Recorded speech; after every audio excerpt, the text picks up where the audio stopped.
Okay, should we start? Well, thank you for coming along and thank you for inviting me along to the event as well in Riga. I think I came here about 6, 7 years ago before, and so it's been a lot of changes since I was here. Still snow though, so that's good. My name's Mark, and I'm going to talk to you today in this session about how the Hadoop platform has evolved amazingly over the last few years to the point where I believe that every every developer working on analytics projects and data warehouse projects on the Oracle platform will almost inevitably be using this in the next couple of years or probably out of a job. Because I think that my view is that every analytic and data warehouse workload will move to this platform over time because of the economics, because of the innovation, and because of the kind of the energy behind it really. Um, so what we're going to do is kind of start off by going through a little bit of history. I assume really that anybody in this room now and anybody really in our industry has a kind of basic idea of what big data is in Hadoop, so I won't spend too long on that. But what I want to do is go through and dispel a few myths really, and talk about some of the innovation that's happening on the platform, now. And one of the challenges really with doing this kind of talk, and I was explaining a moment ago, is the pace of change. And it's almost like Oracle releasing a version of the database, 8i, 9i, 10G every 2 or 3 months, which makes it a challenge writing presentations on this because you virtually have to rewrite it every time you do the presentation. So I was in my hotel room yesterday all day until 2 o'clock in the morning, just kind of updating the presentation for today, which makes it interesting as well, but quite a challenge to stay ahead of it. So my background actually is in analytics and data warehousing. I've been doing this for a while now. I wrote a couple of books, but actually in the last kind of two or 3 years, my kind of main focus has been on big data, Hadoop, and so on really, and working with my customers and my company to kind of move customers onto this new platform and use it to complement the traditional strengths of an Oracle data warehouse. And everybody is talking about big data at the moment. It's the kind of big topic. Everybody's on about it all the time. Data scientists are sexy, which is kind of good. Gives people like me hope. Now being 48, that suddenly I'll become sexy. Which be good. Although I need to have a beard, obviously, to do that. But everyone's talking about it, and it's kind of big news and the topic of the moment. To the point where actually people kind of get sick of hearing about it. It's big data this, big data that.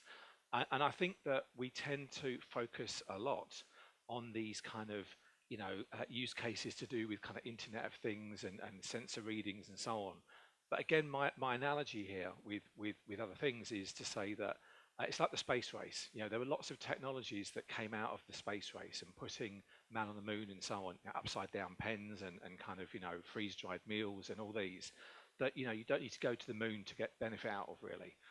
And with the big data revolution, there's huge amounts of technology and innovation and spin-off things that we can just use in data warehousing and BI and analytics as well. Okay, so that's the kind of background to what we're doing here.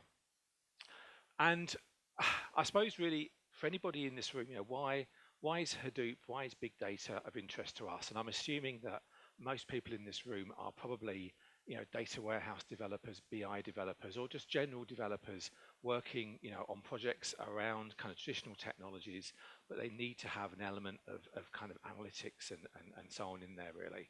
And there's a number of kind of reasons why we'd be interested in this. First of all, one of the kind of classic things you do in data warehousing is you kind of load data, you aggregate it, and you throw the detail away. Which means all we ever have from that point onwards is aggregate data, the average for all customers or the kind of total sales for the store, but losing the detail. What Hadoop allows us to do, as you know, is to store detail and keep the detail. The other thing is very cost effective. We can sort of like scale out almost infinitely. The cost is so cheap. But also there's an amazing amount of innovation going on around Hadoop, and that for me is interesting. I mean, I've worked in kind of BI and analytics now for kind of like 15 years. There's only so many dashboards and graphs and kind of like aggregate tables you can take after a while. But the amount of innovation that's going on and the different ways we can analyze data is very interesting. And I'm actually doing 3 sessions at this event over these days. So the one I'm doing this evening at 5:45. If anyone makes it to that, I'll buy you a beer because it's quite a late sort of session. I'll certainly need one anyway. It is around using data reservoirs and data lakes and a tool called Big Data Discovery. So we'll see how that works. And then I'm doing a workshop tomorrow where I'm going to look again about the detail of how we do this. I'm going to look at things like graph analysis. So how can we take all the tweets about Oracle publications? So I've been capturing, I know Chris Saxon's in the audience. So I've been capturing all the tweets that mention Ask Tom, mention kind of OTN, mention OTN Archbeat and so on. Been capturing those. That's actually why I missed the meal on kind of Wednesday night. That I was just kind of I'd captured all these tweets and I was trying to put them into Oracle Graph and Spatial, which I thought would take about 10 minutes and took me about till 2 in the morning to do.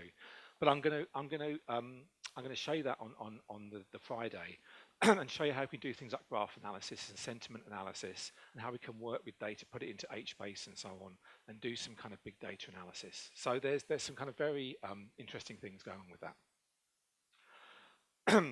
So, and this is, I guess, again, just kind of background, why is Hadoop and big data so kind of interesting?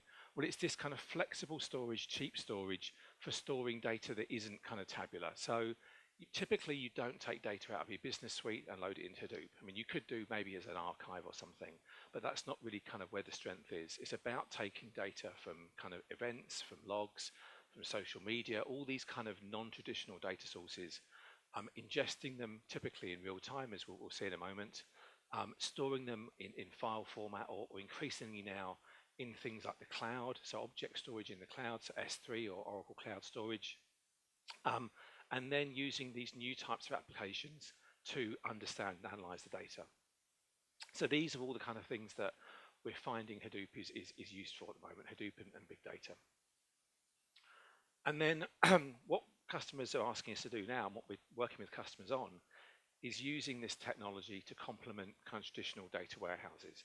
So that the classic, I mean, I always say the Oracle salesman's dream, or certainly the classic kind of, you've got everything kind of stack really from Oracle, is to have an Exadata and a big data appliance, and potentially an Exalytics. And we store them, we hold them together. We use InfiniBand between the two things to move data between them. We use Hadoop to do the kind of the change the business style work. And we use Exadata to kind of run the business and do kind of to analyze the most important data, store it over time, index it, summarize it, and so on. So these are the kind of uses that we see.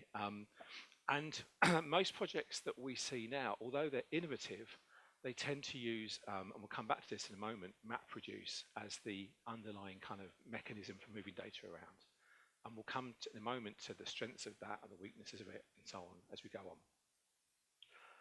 And then in terms of data warehouse, data models, most of you are probably aware, if you work in analytics and data warehousing, of the idea of a 3 sort of layer data warehouse. So you've got your staging area where you load data in, you might go and do some cleansing, might do some kind of combining and so on. You would then have a kind of like an ODS or a foundation layer, which is your long-term store of data, which is stored in a query neutral kind of form. And then you've got what we call the access and performance layer, which is where you have your star schemas and your OLAP cubes and so on. So the way this has evolved over time now is that we typically recommend this common model to customers now, where I don't know if this has got the laser thing here. It has, right, brilliant. So what we do here is we have different data sources coming in, as we traditionally have into a data warehouse. But then we have a choice then about how we load the data. So we might load the data in raw form into Hadoop. So it might be logs, it might be kind of files, it might be just kind of data via, from an Oracle database via Golden Gate. And it goes into that kind of raw area there. And the kind of width of the triangle here is meant to illustrate the amount of work that goes in to get it into that area. So if it's going into a raw data reservoir, yeah, it doesn't require much work. You just copy it in and that's it. If it's file landing, it just be copying a file in there. If it's using, say, Golden Gate, you're just copying the data in as it stands. But then to get value out of that data, it takes more work because you haven't done any kind of like cleansing, any standardization, any kind of work on it, any summarization or whatever. Or you can land it into, say, a foundation area, which is like your third normal form area, or land it into the access and performance layer. And you can move data up this thing as well. And then this again shows you the kind of relative difference in getting the value of data out of it. So this is, again, background as to what we typically advise customers on at the moment. And so that's the kind of typical data warehouse data model that we use. And then it can be deployed on any kind of Hadoop platform. Now, a lot of our customers use Oracle Big Data Appliance because it's pre-configured, it's pre-installed, and all this kind of stuff. Other customers would use a commodity kind of Hadoop cluster. Back home, I've got VMs and stuff running at home. I just run things on commodity servers in the garage. If you use Big Data Appliance, there's various benefits and so on, but I'm not here to explain the benefits of a BDA. So taking a step back and trying to understand how this works, and by understanding how it works now, we can see the value of what's coming along now in the future.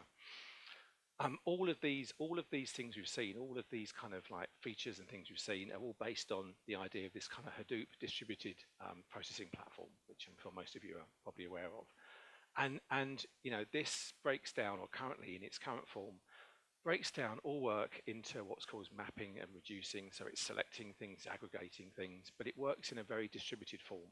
So everything that you run on Hadoop can easily be broken down into kind of pieces of work that can run independently on a cluster.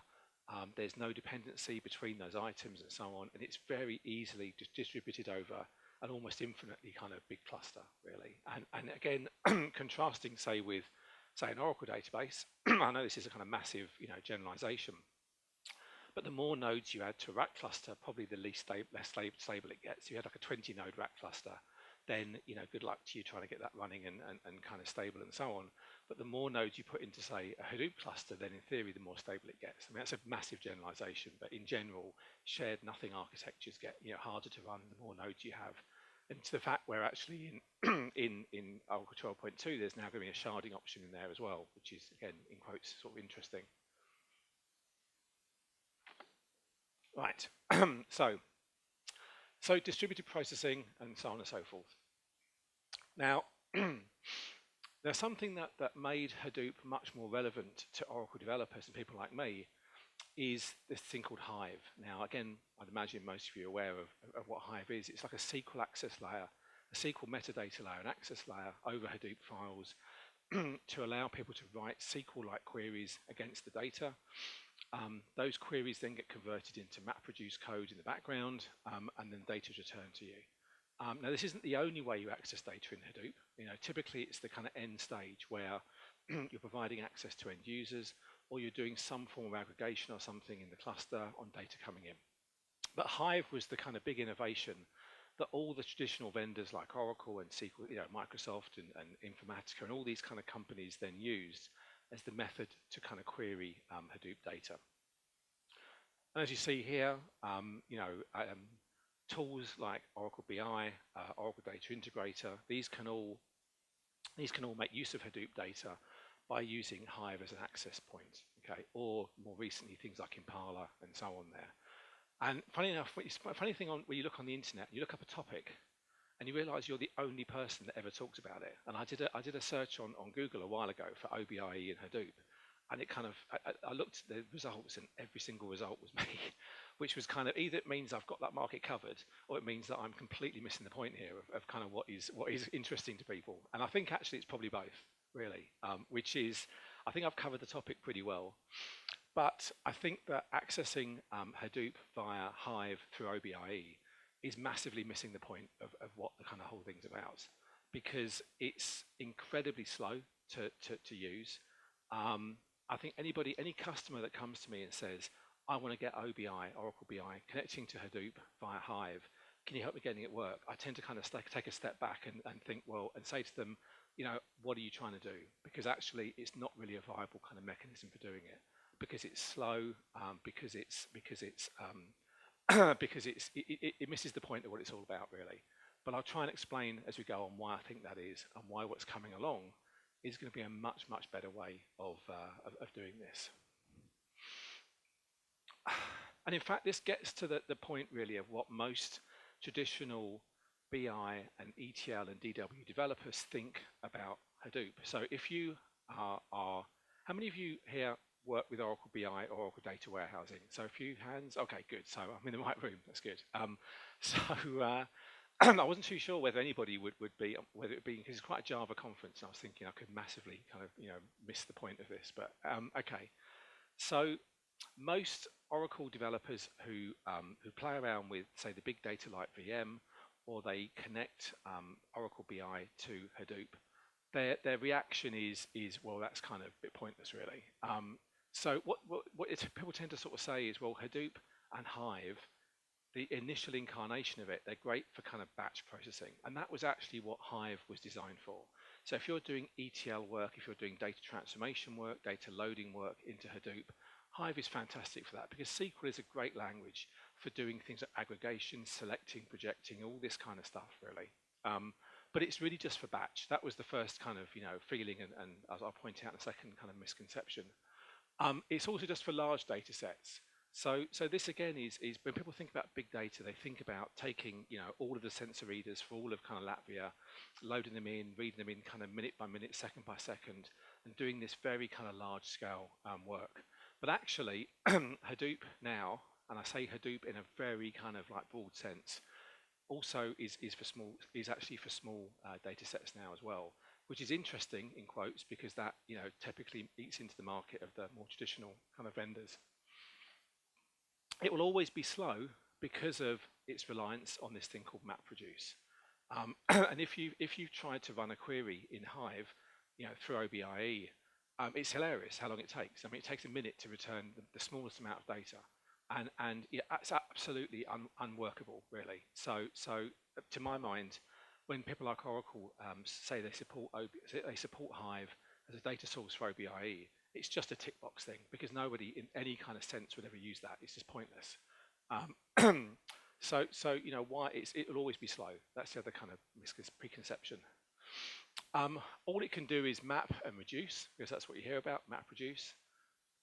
And Hadoop equals MapReduce, because everyone hears about MapReduce as an algorithm, selecting, aggregating, and so on.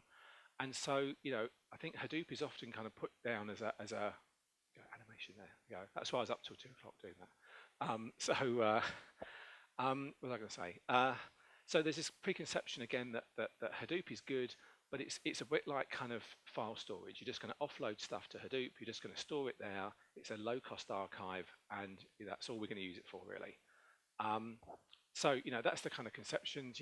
But Hadoop is slow, and only for batch jobs. That's the kind of first feeling people have, isn't it? Okay, well actually, it's not, and it's kind of frighteningly not correct now in terms of a kind of preconception. So if you look at what's coming out there, there's some very, very interesting technologies and things coming along that are completely changing what Hadoop can do. And I would say if I was in Oracle's data warehousing team, I would just be awake at night thinking, how can I keep up with this? Because the amount of open source innovation going on, and the amount of money being put into it, and the amount of kind of like developer momentum behind what's going on is kind of fantastic, really. So there's things like Kudu. I'll explain what Kudu is in a moment. Kudu really is almost like the last nail in the coffin, really, for kind of the supremacy of kind of traditional databases. We've got Spark, which is the latest thing, the kind of hot topic at the moment. Things like Kafka. We've got, where are we here? So we've got Kafka. So Kafka is, well, come on again to what Kafka is, but Kafka is like a messaging system, a data movement system for Hadoop. Things like Mesos. One of the again, we'll get onto these. I'll not explain too much. I'll go through the names, and I'm going to cover what they are as we go on. So Mesos, Tez, and Impala. Okay, so there's an amazing amount of things coming along that mean that Hadoop is not just about kind of batch and slowness. But taking a step back, let's understand what problem they solve and how they solve it. So they say the big innovation in Hadoop when it came out was the ability to break a big job down into little jobs that could run individually, writing the intermediate steps to disk, so that you could distribute the work over almost an infinite amount of nodes, because it wrote the results down every single step of the way. So it meant that if a node failed, so if a kind of a cheap server kind of failed, something else could pick up on the job and run it instead. Everything it did was written down as it went along, and it was slow but very powerful. Okay, so it's like a kind of like a big giant that was almost unstoppable, but you could easily run away from it. And so if you take and this is a pig script, so this is pig Latin. So this is a pig script that you could write here, and this just does some log aggregation from our website.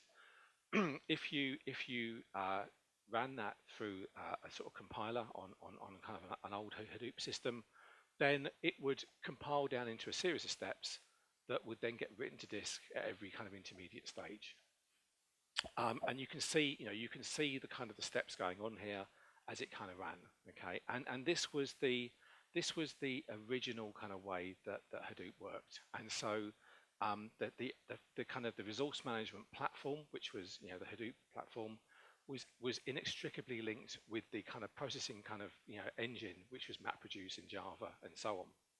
So there was no way that anything else could run at that point because Hadoop 1.0, MapReduce and kind of Hadoop were synonymous, really, linked. So what came along next was this thing called Yarn. Okay, so yet another resource negotiator, I think it stands for, and this separated out the kind of the resource management part and the scheduling part from the processing engine. So now we could run different types of workload on Hadoop. So we could run MapReduce, and so a Hadoop system running Yarn can still run MapReduce jobs, but it can run things like Tez. Okay, so Tez is a kind of a swap-in processing engine replacement for MapReduce. And this is backed by a number of kind of distributions. So Hortonworks is, I think, the main kind of backer of Tez, and this allows a Hadoop job, a kind of like a MapReduce job, to run as what's called a single DAG, a distributed acyclical graph. And the net effect of this is that it doesn't have to write down the intermediate steps to disk. So now, rather than, even if you've got a big system with lots of RAM, rather than having to write every single step down individually to disk, it can do it all in memory now. So now we can start to take advantage of all the kind of innovations and all the kind of advancements in hardware and so on. And so the advantage of Tez is that you can just take a Hive script or a pig script, and you can just change. So you can start off by saying, I'm going to run it as MapReduce. So you can go into the kind of configuration settings for Hive, and you can say set Hive execution engine equals MR, which is MapReduce, which is the default. And then if you kind of run that job, this one here, it takes 4 minutes 17 seconds. Okay, so that job took 4 minutes 17 seconds to aggregate all the logs coming in from our website. But if we then swap the engine to Tez, the same script runs. Okay, this is on Hortonworks. I tried this on, and it takes just 2 minutes to run. So the advantage of this is that the same scripts, everything can just run the same, just takes half the amount of time. So it's a bit like the in-memory option for Oracle. You can just switch to Oracle 12c. You can enable in memory. The code doesn't change; it just runs faster. Okay, and that's in terms of kind of benefit to the end user, to be able to kind of just switch a feature on. It's like the old famous Go Faster button in Oracle that I think Tom Kite used to go on about. Press this button and everything just runs faster. Well, that's what Tez is like. Okay, so Tez is interesting. Okay, because it just means the same scripts can run in a lot faster sort of time. However, Tez is kind of interesting because it's completely pointless, to my mind, because it kind of solved, and this is a kind of interesting, there's an article written a little while ago which I thought summed it up perfectly, the tragedy of Tez, which is it's a kind of a perfectly really good thing that's completely missed the kind of the boat, really, in terms of, or missed the point in how you solve the problem. And so Tez is a project that effectively improves the underlying kind of like, or does what MapReduce does better for certain kind of like languages. So Hive and Pig and stuff like that. But it's, under the covers, it's still got the mechanics of Hive in there. It's still kind of, it's a point solution, really. And so Tez, I think if you're on, for example, Hortonworks, so if your kind of underlying Hadoop platform is Hortonworks, and Tez is there as an option for you. Switch it on, just do it. And you know, typically your Hive queries run faster, your Pig queries run faster, but it sort of in a way doesn't really address the main problem or the main kind of opportunity really. So Tez is interesting, and you'll find these kind of religious wars going on between Hortonworks and Cloudera, and every so often Hortonworks are putting a huge amount of effort and investment into Hive, making Hive kind of fully acid kind of compliant. A year ago, every year our company does an April Fool's blog post on April the 1st, and this year's one we announced that we ported eBusiness Suite to Hadoop. And kind of we did this big announcement on there. One of the things you have to watch out for, it's a bit like with Ask Tom and so on, is because 99% of the time you're being serious, but when the one day a year that you're not being serious comes along and you say something, everyone just believes you, which is good in a way because you can have some fun. But so we announced that the eBusiness Suite is being ported to Hadoop, and for a joke I said, and you know, when kind of Hive 2.0 comes out, for the enterprise edition of eBusiness Suite on Hadoop will allow you to update the data and delete records. And we've had so many inquiries through from people saying they want to buy it, which is kind of good. But the irony of the whole thing again is that actually I bet you in about 2 or 3 years time we could port eBusiness Suite to Hadoop, because eBusiness Suite doesn't really use an awful lot of, I think last time I looked there was no kind of foreign keys and stuff like that, and so it's probably not the greatest example of kind of data modeling out there anyway. But the irony is probably we could port it to Hadoop in that time, and probably run it on the Raspberry Pi as well, which would be equally kind of, you know, or on the iPhone. But anyway, so Tez is good, but it misses the point really. And the big thing that everyone's talking about is Spark. Okay, so Spark is the future of kind of analytics and data processing on Hadoop, at least for the next kind of like 2 or 3 months anyway, until I have to write the presentation again. But Spark is the big thing really, okay, and that's what every vendor that is launching products running on Hadoop, every analytics project, every kind of platform that's being built for Hadoop around analytics is being based on Spark as the kind of platform. And so Spark is similar, I suppose, in concept to Tez, in that it allows everything to be run within a single kind of a single graph. So for example here, whoops, there we go. But it's just so much better thought through. You know, you've got these concepts of what they call resilient distributed data sets, RDDs, which are, I suppose, analogous to tables that you can define, but it maintains a kind of lineage through the system, so that if you have a kind of a data set here and you transform it and you alter it and you do work on it, and if, for example, you know, that gets kind of not corrupted, if the machine goes wrong at some point at the end, it can reconstitute that from the steps that are there, uses lazy execution. It's just a really good kind of platform, really.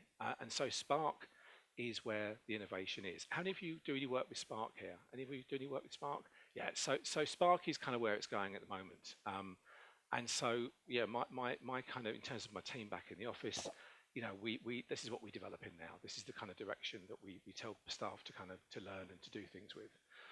And also Spark has a number of kind of spin-off projects as well. So Spark SQL, Spark Streaming, Spark ML, that I'll explain as we go along as well. But Spark is kind of where it's happening. So with Spark, you typically program it in a number of languages. So, you know, Scala, which is the one that we use, Python, Java, and so on. There's an API that's the same across all the different, well, more or less the same across the different kind of languages.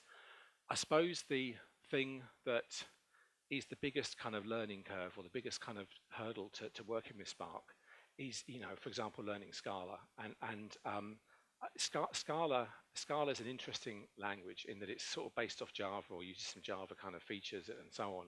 But it's very much, it's natively very good at doing the kind of functional programming and the distributed work that we do in Hadoop.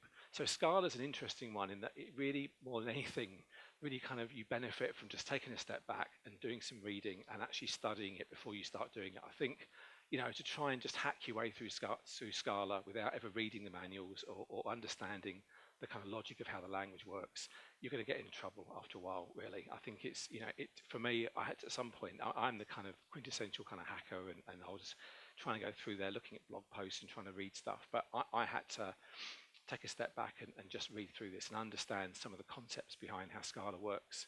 But Scala is also what Spark is written in as well, so it helps to be working in the same language. So Spark is going on, and I'm going to cover as we go on some of the stuff that's coming out of that and supporting Spark and some of the spin-off things like Spark SQL and so on. But also under the covers, the underlying platform that Hadoop runs on. So again, Hadoop, people tend to think of it as being MapReduce, as being HDFS, as being all these kind of things. But Hadoop is almost like more of it's just a concept really, or a kind of an overall framework. So the underlying file system, the distributed file system that you store data in, which is very Unix-like and it's stored on files. There's something called Tachyon, which I think has been renamed recently. Tachyon is like an in-memory version of it.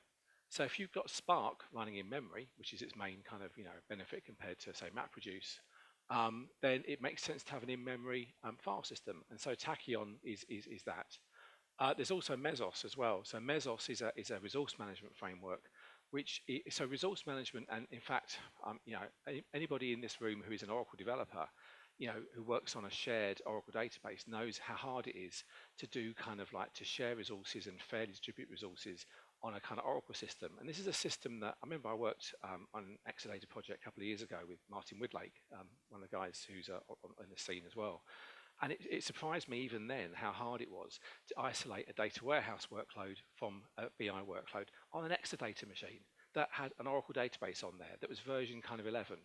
So think about how hard it is to do this on version 1 of a lot of these things. But Mesos is very good for scheduling things as services. So with a kind of like a guaranteed response time or very fast response time, not just these kind of high, really big but slow batch workloads.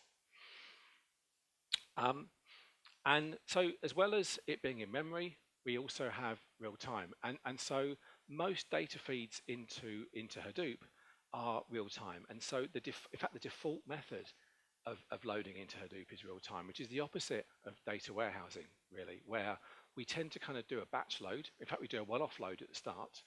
Then we might kind of gradually, go to a kind of like a daily batch or a kind of hourly batch. But real time is this kind of big deal that we have to really think about how we're going to do this. So we try and convince the customer, do you really want real time, or do you want kind of, near real time or stuff like that? Hadoop is typically always, real time, and any batch work is maybe to supplement that data with some reference data from, say, an operational system. So, how do we do that? In the past, we've used Flume, and we use Flume a lot for doing this. So for bringing in data from, say, weblogs or websites or whatever, we actually now use Golden Gate quite a lot. So Golden Gate is an Oracle product that can load into obviously lots of things, but one of them is Hadoop. So we have customers, and in fact, the session I'm doing at 17:45 today is on data reservoirs. And how we can use a Hadoop kind of data reservoir to bring together all data from all different systems to do things like customer 360 analysis. And so Golden Gate is great for doing that because we can take transactions from Oracle, for example, or SQL Server or whatever, and we can load that into Hadoop as well. We can integrate it with Flume, or we can integrate it with Kafka, which is the other thing that's interesting. One of the many, many things that's interesting on this platform.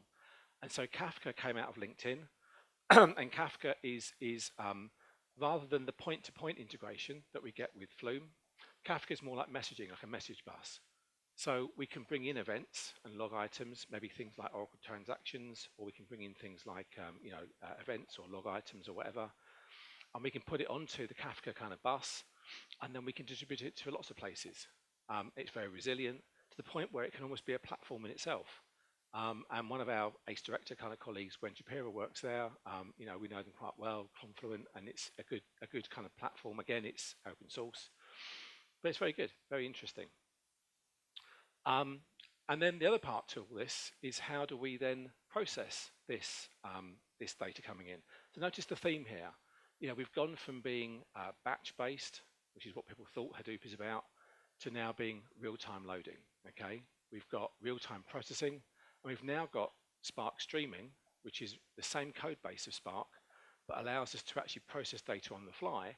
So, we use this back in our company, and I think we cover this in the session this evening or tomorrow, to actually kind of spot interesting things happening with our web activity and tweets and so on in real time, and actually correlate that with stuff, do sessionization and so on.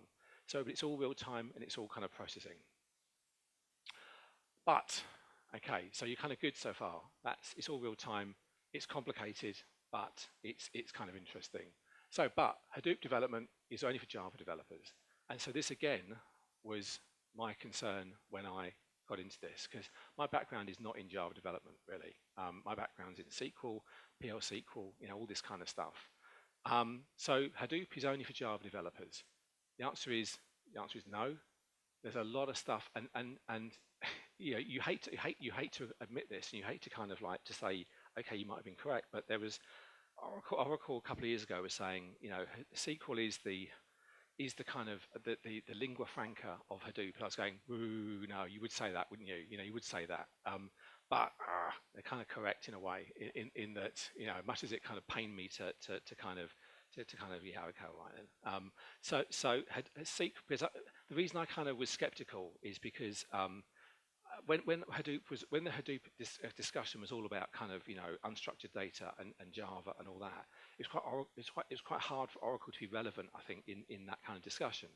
But as soon as the discussion is about SQL, suddenly Oracle is relevant again, And so my feeling was, well, you would say that, wouldn't you? But actually, the market has been slightly validating that, so I'll give you that one. But what's interesting is it's not SQL as we kind of know it, or certainly it's taking the idea of SQL and taking it further. So we have things like Cloudera Impala. So Impala is a kind of a distributed, fast query engine for Hadoop data that is kind of split-second response time, very, very fast. It shares some of the Hive kind of features. It shares the same metadata dictionary and so on as Hive. It works in a similar way to things like Netezza and Teradata, in that you have a distributed kind of set of kind of nodes that kind of run things and so on. Impala is probably the kind of the simplest, quickest, easiest way of getting queries to come out of Hadoop fast without having to massively change how you do things. And so a lot of our customers that come to us and say, can you get Hive working with OBI? We say, well, we can, but how about we get Impala working with it? Because Impala is probably a bit more of a kind of a relevant solution for you. And so you can just go into Impala, into the shell. You can just query Hive tables as they are. They're just faster. So it's just really good. To the point where if you're running an OBI query using Impala, it goes from, say, 50 seconds for a response to 2 seconds. So now it's usable. Okay. The disadvantage with Impala is it's not kind of full SQL. It's not as full as you expect to see, particularly compared to, say, Oracle SQL. So another solution is Oracle Big Data SQL, which is something that was a great product that no one could ever use, because it used to have such a massive set of prerequisites that only kind of like Larry Ellison could ever use it, because it required you to have a BDA, an Exadata machine, an Exadata bumped up to the correct version. It was such a ridiculous set of kind of prerequisites that I think Larry Ellison and Dan McClary were the only people that could ever use it. So what's happening now is that my understanding is that those prerequisites are being kind of taken away. You still have to use a more recent version you have to use the most recent version of Oracle 12c, but you can use a commodity cluster. So you can use just Cloudera or Hortonworks running on your own cluster, and so on, really. So Big Data SQL, I would hope, we'd see a lot more use of, really, in the future, because it's really cool. It just lets you run Oracle SQL on Hadoop, including Smart Scan, all that clever stuff. So this is kind of fantastic, because if you can do this, then it just means that your users can just kind of query this and query your Hadoop data just like it was Oracle data. This is, if you can afford it, this is your perfect solution. This is fantastic. But it's not open source. It's you have to have an Oracle 12c database and so on. But if you can do it, go for it. This is perfect. Another thing out there is interesting. Is called Apache Drill. So Apache Drill is it's kind of as a nuanced kind of thing here. But Apache Drill is like a schemaless SQL engine. So it allows you to take a file. So as long as the file or sets of files has got some implicit kind of like metadata in there. So if it's, for example, a Parquet file, and Parquet is a storage format that has some form of metadata in there about columns and so on, because it's column storage. If it's a JSON file, all these kind of things, it can infer that from the file, and you can query it as if it had had a schema there. So this is really cool, and you can just download it, point it towards a file, and query it like SQL. This is kind of really interesting. And then you've also got things like Hive on Spark. I'm conscious of time, won't go into this too much. This is porting Hive as an execution engine porting Spark as an execution engine for Hive. But typically we use something called Spark SQL, which is a SQL engine within Spark. Again, Oracle, okay, all you right here. This allows you to kind of run SQL. This is like running SQL in PL SQL. So if you think of Spark as being PL SQL, Hive SQL is like being able to run, actual SQL within PL SQL, which and we all know what that benefit of that is. So that's really cool. And so you end up with these different types of SQL engines that you can use really for different kind of like circumstances. And then also we've got now column storage. So Parquet is a column format, column orientated storage you can get now within Hadoop. That is, it stores data in columns rather than rows, which, as we know from the memory option and the column store options in Oracle, is great for analytics. To the point now where we have something called Kudu, which is basically the end of anyone's support contracts with Oracle, because if you're doing a data warehouse, because the problem with Parquet is that it doesn't really support streaming workloads, because the way it kind of does the columns and does storage and compression doesn't really support streaming workloads. But Kudu supports both streaming and fast queries. This, to my mind, is your 22% support and maintenance fee being spent on a trip to Vegas rather than renewing next year, which is kind of interesting. And this is the existential kind of threat that Oracle's DW team would have. Almost finished. I'm conscious of time. But it's insecure. Okay, that's the last argument. But Hadoop is insecure, and absolutely 100% correct. When you install a Hadoop cluster out of the box, it's ridiculously insecure. And when I tell customers that you can just spoof a login, you can just kind of say, I am Chris Saxon. I'm logging into the Oracle kind of Hadoop cluster. And it goes, are you Chris Saxon? I said, yes, I am. He goes, all right, there you go. And lets me see everything in there. Okay. It's ridiculously insecure because it doesn't use anything like Kerberos or anything at all to kind of, unless you enable that. Okay. So you have to actually go and enable things like Kerberos authentication before it becomes secure in that way. The other thing is, and this is kind of laughable, that the default kind of security is on files. Okay, so you end up with this situation where if you want to do kind of role and kind of departmental style kind of security, you end up with this profusion of files you create for a file for almost every combination of role and department and access level and so on, because all you can do is do POSIX style kind of security on that. So there's been things like Sentry that have come along. So Sentry is a form of kind of role-based access control over Hive. But again, an example that was good here is Big Data SQL. If you've got this, you can extend Oracle security over Hadoop. That's one answer. But the other thing here is this thing called Record Service. So Record Service is another thing that's coming along, which gives you a consistent sort of like authorization schema across all Hadoop data. Including files, and it means that we can start to get the same level of kind of like consistent security and fine-grained access control that we're used to with, say, Oracle. And the last bit I'm going to say, I'm conscious of time, predictive modeling as well. That's the last bit really that's interesting. There's a thing called Spark ML. So this is machine learning that's used, that is a bit like R, a bit like stuff like that, data mining. But this is the algorithms implemented in Spark. Okay, so we can actually do things like clustering, regression, all that kind of stuff on the fly with streaming data. We can do it clustered and so on. And in fact, Oracle themselves are building all their big data products off of Spark.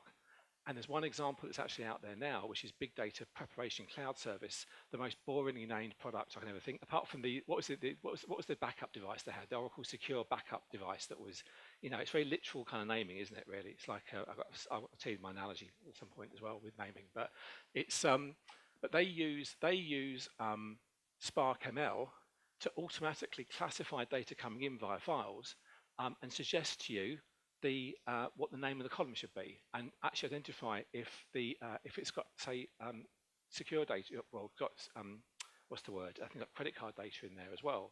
So it uses this thing called word to vec in the background to classify data, which means that as an ETL developer, you can go to the pub while this does all the work for you. You come back and it's done all the classification, it's done all the kind of obfuscation for you, and you can tell your boss that actually you did it, but in fact it was done for you by Spark, which obviously is not bad, as my friend here would kind of say.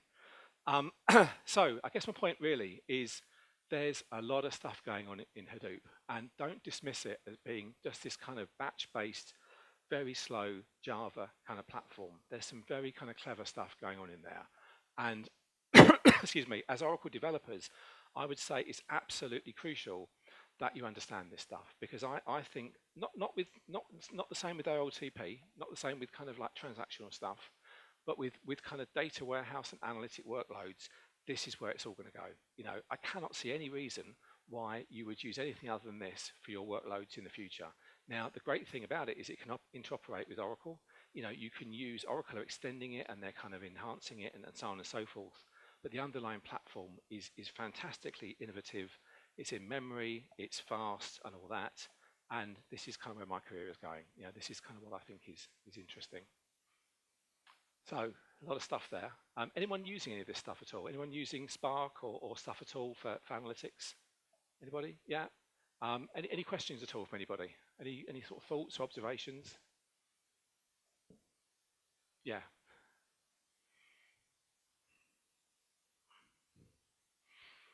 By the way, when you ask me a question, you have to think of that, okay? Because it's not bad. Okay, that's the kind of thing in the background. It's very good. The same question. Can you elaborate a bit more? How is this OBI connected to Impala?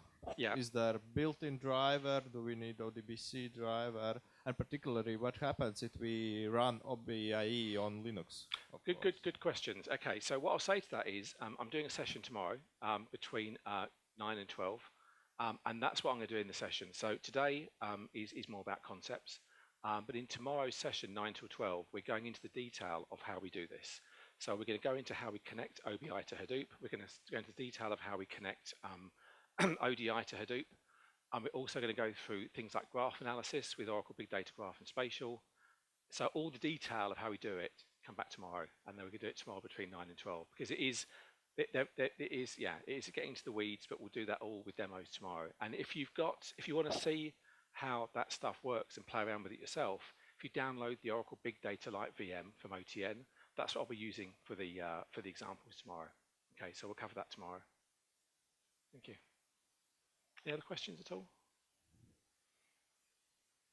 No? Okay, thank you. No more questions, please. After the session, remember about voting device. You can use it to vote. Just press the green one. Green, that's it. That's the one. Thank you. Cheers.